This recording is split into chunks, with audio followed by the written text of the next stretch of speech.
Bem, meus queridos amigos e irmãos, muito boa noite. Estou aqui em mais um programa Herculano, o metro que melhor mediu Kardec, sempre na companhia dela, a querida Dona Heloísa Pires, a filha de Herculano, esse bate-papo que já marcou, está marcando época, né?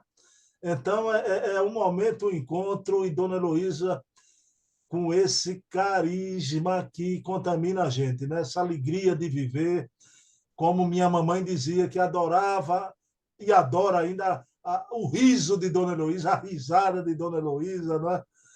Pessoal, mas vamos iniciar, Dona Heloísa, elevando o pensamento a Deus, agradecendo nesse primeiro programa, depois das eleições no Brasil.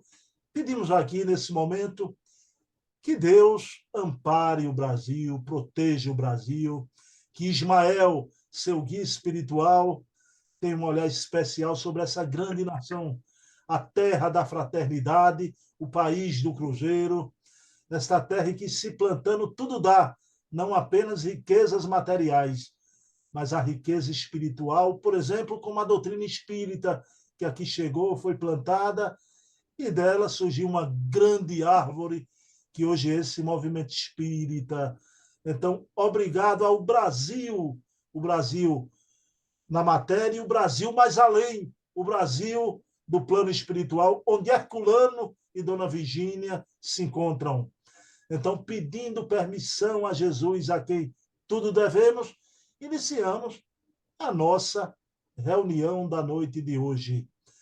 Minha querida Dona Heloísa, hoje é quinta-feira, passou a eleição, boa noite. Eu pergunto à senhora, como é que foi a ressaca eleitoral? São Paulo aí, as coisas já voltaram ao normal nessa quinta-feira? Tudo normal. A eleição foi complicada, havia filas, né? Nunca eu tinha visto. Eu fui fazer uma live numa casa, fui presencial, aliás. E quando eu voltei, eu fiquei boba com o trânsito e com as filas em alguns locais eleitorais. Falei, nossa, o povo está interessado, o povo quer a democracia, o povo quer a nossa bandeira, ordem e progresso. Tudo vai melhorar. Eu também enfrentei uma fila grande, né? Mas, Dona Heloísa, Olá. eu queria a gente aqui, claro, então vai entrar nessa polarização aí, nessa briga, nessa.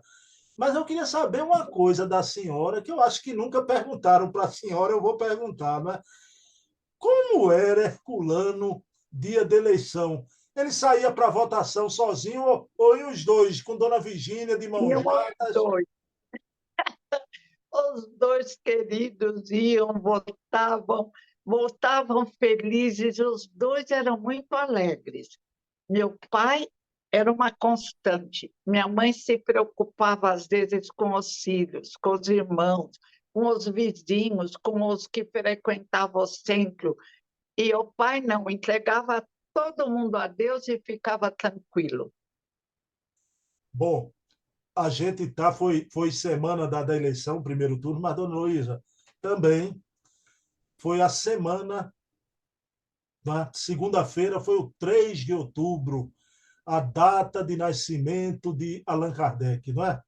Então, que data magna para a humanidade, ver a Terra, o representante do Cristo, o embaixador do Cristo, né? Para ser o missionário da terceira revelação. Que data linda, né? O 3 de outubro, Dona Heloísa. Nossa, esse espírito é de uma grandeza havia sido druida reencarnado. A equipe do Espírito Verdade nos contou. Quer dizer, olha, 800 anos antes da vinda de Jesus, entre os druidas, os sacerdotes druidas apresentam uma doutrina que Kardec, na Revista Espírita, diz é a mesma verdade. E ele estava lá. Vem e praticamente, como diz o pai num livro lindo, Ciência Admirável, que é um hino de amor a Kardec, rasga as trevas da ignorância, da deturpação dos ensinamentos de Jesus de Nazaré e apresenta Jesus já fizera isso, mas nós não compreendemos, deturpamos os ensinamentos. Kardec diz: vim colocar os pingos nos is e apresenta a verdade novamente em todo o seu brilho, sua capacidade de nos libertar dos nossos maiores obsessores, nós mesmos. Perfeito. Dona Heloísa, aí eu vou lhe fazer a primeira pergunta das três que eu sempre faço, né? Um livrinho que eu gosto muito de Herculano, inclusive tem a foto do professor Rivaio, jovem ainda, né? Jovem. É bonito. Curso Dinâmico do Espiritismo. Aí veja bem. Herculano fala que Platão definia o demiurgo como o artesão divino, aquele que modela e organiza a matéria preexistente, né? Então, veja coisa linda, demiurgo, artesão divino. Aí Herculano afirma que Allan Kardec foi o demiurgo do espiritismo, o artesão divino do espiritismo. O que é que a senhora me diz disso, dona Heloísa? Eu li também nesse livro Ciência Admirável que Kardec construiu o espiritismo. É claro que a verdade secreta apresentava as mesmas verdades, mas só para os iniciados e às vezes de uma forma confusa. Kardec veio, nós havíamos amadurecido, a ciência se desenvolvido, só que, infelizmente, a ciência ficou com o homem mutilado, mutilou o homem à realidade. Não havia possibilidade de nos compreendermos e de compreender. Estávamos na caverna escura de Platão. Kardec veio e possibilitou que dissolvêssemos nossas amarras e nos virássemos para a luz da verdade do Consolador prometido. Mas, como diz Platão, a luz ainda muitas vezes nos ofusca. Temos uma necessidade de uma reeducação para abrirmos os olhos fascinados, encantados pela luz. Essa reencarnação foi criada por Kardec, o Espiritismo. Jesus já trouxera a verdade para todos, para as crianças. Kardec pegou essa verdade que deturpáramos e colocou novamente no lugar certo. Maravilhoso. Por isso que aquela definição de Emmanuel cai bem também, né, dona Heloísa? Jesus é a porta, Kardec é a chave, né? Lindo, né? É porque nós tiramos a mediunidade e a reencarnação no Conselho de Nicéia, 625 depois de Jesus, estávamos no escuro novamente. Criamos um céu e inferno terrível. Se existisse o inferno, todo mundo estaria fervendo pela eternidade em caldeirões. E o povo aceitava, até que houve uma alergia e surgiu o materialismo terrível. A realidade só o mundo físico incompleta, como também dizia Platão, porque temos que nos considerar, como diz o pai, interexistentes. Muda a nossa história, a nossa vida. Existimos no corpo físico, mas existimos no plano espiritual. Quando morre o corpo físico, continuamos indestrutíveis, deuses e luzes, existindo no mundo espiritual. Dona Heloísa, aí eu estou aqui de frente para uma educadora, não é? Uma mulher que, na história de sua vida, se dedicou à educação. Veja bem a pergunta que me ocorre aqui de fazer para a senhora. Aquele que foi escolhido para ser o missionário da terceira revelação aqui na Terra, ele foi um grande educador, estudou com Pestalozzi, a sua esposa também foi uma grande educadora. Eu pergunto a Heloísa Pires, educadora, não é?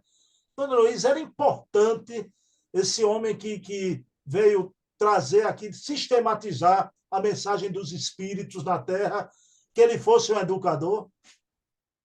Sim, porque o mundo novo, o livro do Pai, o mundo novo. O mundo novo só vai surgir com o homem novo. Querem pôr ideologias violentas, não adianta, porque os que sobem no poder ilusório são homens velhos. Só a educação vai transformar a Terra num mundo de regeneração. Enquanto não educarmos nossas crianças, e essa época está terrível para deseducar, estimular condicionamentos errados do passado e apresentá-los como maravilhosos, mas tudo vai mudar. Deus está no leme.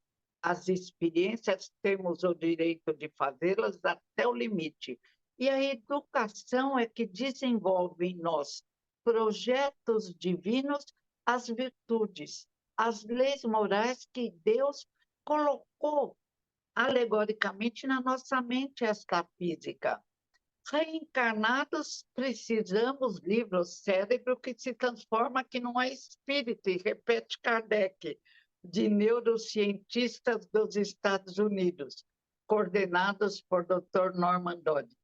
Precisamos educar as crianças considerando a importância dos 0 aos 9 anos. Kardec diz, do 0 aos 7, a mesma linguagem, é o momento. E os neurocientistas americanos explicam a grande plasticidade no cérebro, descoberta da ciência que mutilou-nos. Apresenta só homem de carne está mudando. Achávamos que era um disco rígido o nosso cérebro. Não, e dos 0 aos 9 anos é muito plástico.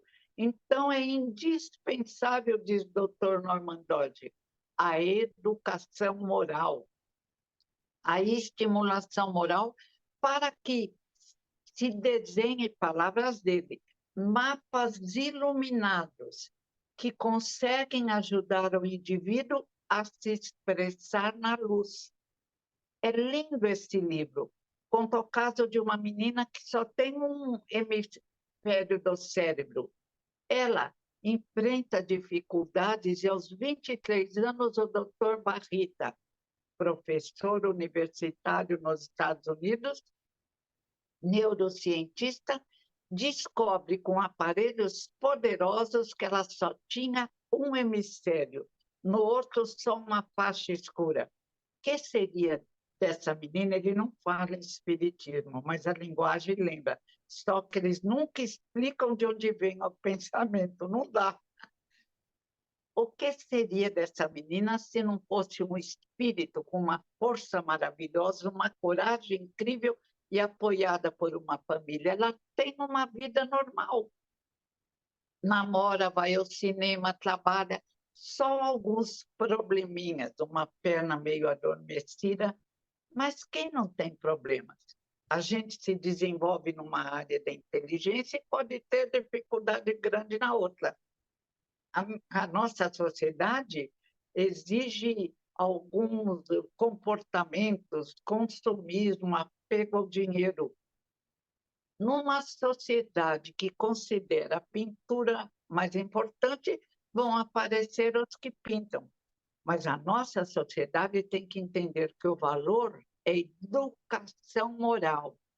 O homem feliz, o homem equilibrado emocionalmente. É isso que importa. E esse indivíduo tem que descobrir que, além do nosso lindo planeta Terra, existe uma região espiritual magnífica, maravilhosa.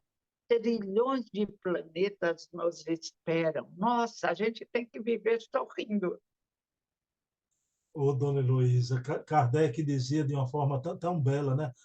A educação é a arte de manejar os caracteres, né? O caráter da criancinha, meu Deus. É transformar para melhor. Ana Beatriz Barbosa, não sei se ela é acho que ela é psiquiatra, não sei se ela tem religião, mas ela diz: tem que educar para melhor, tem que torná-los felizes. Daniel Goleman, só é feliz quem tem equilíbrio emocional relativo na Terra. Porque dinheiro não dá felicidade. Outro dia eu vi o filme do Elvis Presley, eu chorei. Ele tinha tudo para vencer, um menino bom, cantava músicas de louvor a Deus e se perdeu com as drogas. Ai, me doeu o coração. O próprio empresário devia induzir para ele ficar mesmo aceitando tudo, né? Então, como vamos deixar? A espiritualidade conduziu Kardec, um dos maiores espíritos que veio à Terra, para ser bem educado por Pestalozzi. Educação integral, fraternidade, amor ao próximo, respeito à natureza, e estimula o conhecimento que estava no inconsciente de Kardec, e Kardec realiza uma tarefa grandiosa. É um herói. Bom, eu queria indicar aqui para o pessoal que está nos ouvindo, dona Luísa, o filme de Elvis, porque traz um ensinamento moral. Eu adorei o filme, triste, mas traz um ensinamento maravilhoso e a interpretação, não é? Do empresário lá, do rapaz, do Elvis jovem, que é uma interpretação do Tom Hanks, uma interpretação brilhante, mas né, de um empresário que explorava o rapaz até. Então, vejam o filme que traz um ensinamento moral, como Dona Heloísa falou. A gente tem que educar essa educação moral enquanto o barro está mole, na infância. Porque depois que o barro endurece, educar marmanjo é muito pior. Muito pior. Não dá, às vezes, não dá, porque a plasticidade na relação espírito-corpo, aí entra o livro do pai, vai diminuindo. Mas os idosos, dizem os neurocientistas dos Estados Unidos, ainda têm uma plasticidade. E tem que trabalhar o cérebro, não é para ficar deitado vendo novelas da televisão, pelo amor de Deus, vejam filmes bons, mas tem que se mover, fazer exercício. Saiu a experiência com ratinhos no jornal e os cientistas provocaram lesões na cabecinha dos ratinhos. Aí depois trataram e colocaram para nadar. E o próprio exercício fez com que eles sarassem. Aí as minhas filhas, vai nadar, mãe. Eu falei, não precisa. Eu caminho, eu vou fazer pilates, pronto. Ô, dona Heloísa, eu e seis, a gente colocou uma lojinha de material de ginástica, né? Dona Heloísa, eu fico impressionado e maravilhado como o pessoal de terceira idade, então, exatamente querendo se exercitar, não é? Então, fazendo exercício, isso é uma coisa maravilhosa, né? Para o idoso, né? A mente e o corpo também. Ele mantém a ligação, pensamento forte do espírito com o corpo, sujeito a vários problemas, né, com a idade. Fica mais frágil. E quem diz isso é o doutor Roberto Calil e o doutor Álvaro Abezum, do Hospital Sírio-Libanês de São Paulo. Primeiro ele diz, não é religião. Que bonitinho, no, um medo de religião. Aí diz, é preciso perdoar. Tirar a mágoa é tirar uma nuvem que provoca problemas no corpo físico e até coágulos. É preciso perdoar, é preciso amar o próximo. Jesus disse tudo. Kardec repete, e nós ainda temos dificuldade. Tem uns que dão dificuldade. Amar o Putin é difícil, mas é necessário orar, porque se não orar, sombra, como dizia Gandhi, vai gerar sombra. Curto-circuito, acaba tudo. Bom, aí vamos voltar, dona Heloísa, para o artesão divino, né? O demiurgo. Dona Heloísa, o que me impressiona, Herculano também, a seu tempo, teve isso, né? Duas perguntas numa só, né? A capacidade de trabalho de Kardec, que Herculano também teve depois. Agora, Dona Heloísa, o que eu observo na obra de Kardec, desde do Livro dos Espíritos, o que é o Espiritismo, o Livro dos Médios, até as obras complementares, a codificação, a coleção da Revista Espírita, é um pensamento retilíneo, né? Não tem sinuose, é uma coisa... Kardec era brilhante, né, dona Heloísa? Brilhantíssimo. Você falou uma coisa importante.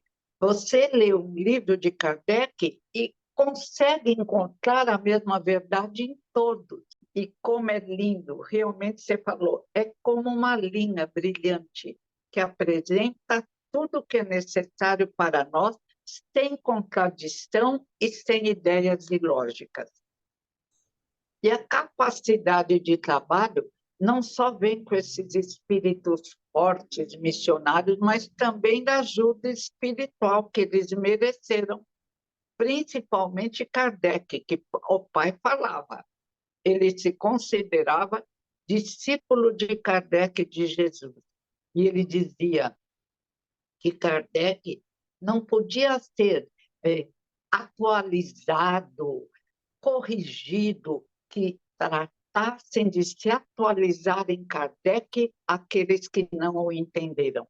E que, se os espíritas soubessem o significado e a função do centro espírita, palavras dele no centro espírita, o movimento espírita seria o maior movimento do planeta. É no Brasil, mas ainda com muita incompreensão, muita ignorância, muita tolice. Bom, chegando quase ao final do nosso programa de hoje, dona Luísa, eu queria pedir à senhora, se a senhora quer fazer uma homenagem a Kardec, a senhora trouxe algo aí, não é? Com a senhora.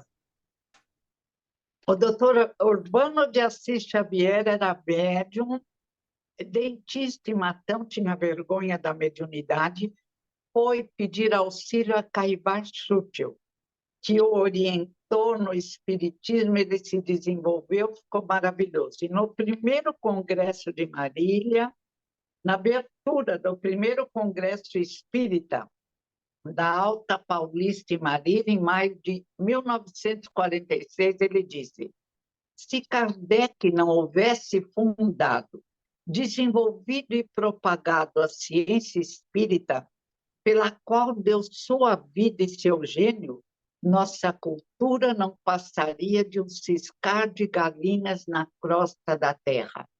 Nunca saberíamos, através de pesquisas psicológicas e físicas incessantemente repetidas, o que somos, qual o nosso destino e o que a morte representa no vir a ser da humanidade. Ele obrigou os mais famosos cientistas do século XIX a pôr de lado as suas preocupações com a matéria, para descobrir e provar a existência do espírito, como aconteceu com William Crookes, Charles Sichet, Alexander Zakop e outros. Ensinou a enfrentar os fantasmas, como Édipo enfrentou a esfinge. Em nosso século, forçou Heine a desenvolver na parapsicologia as suas pesquisas, hoje vitoriosas em todo o mundo. Lindo, né? Lindo. Que doutor Urbano receba o nosso carinho. Lindo, lindo, lindo. É esse homem, doutor Urbano, um daqueles, a gente viu semana passada, que exerceu influência no início de Herculano, da caminhada de Herculano, né? Ele tinha vergonha da mediunidade, era, dona Heloísa? Tinha. E quando o Caibar Schuttel desencarnou, ele foi ao velório. Quando ele entrou no velório, ele viu o Schuttel vindo para ele. Ele falou, não, ele vai me tomar. Não, eu sou dentista, conhecido, que virou as costas para ir embora. Não adiantou, ele desvirou e recebeu o Caibar Schuttel falando sobre a inexistência da morte. Ele custou a se acostumar em ser médium. Lindo. Luiz, essa ideia de tomar o corpo, né? Eu tenho um amigo, eu vou contar a história aqui, que é rápida. Esse amigo meu não aceitava a mediunidade que tinha, né? Aí ele disse, Não, eu não quero essa promiscuidade, não. O espírito entrando no meu corpo. Eu digo, rapaz, pelo amor. Mas ele, ao fim e ao cabo, ele aceitou. Entendeu, compreendeu. Ai, essa foi boa promiscuidade. Pelo pensamento, todos nós estamos ligados, mergulhados na energia cósmica universal. Ele queria. Eu me lembrei de agora por causa do doutor Urbano. Ele quer me tomar, ele quer me tomar. Ai, esse mundo tem coisas muito divertidas. Dona Heloísa, brigadão, que programa lindo, né?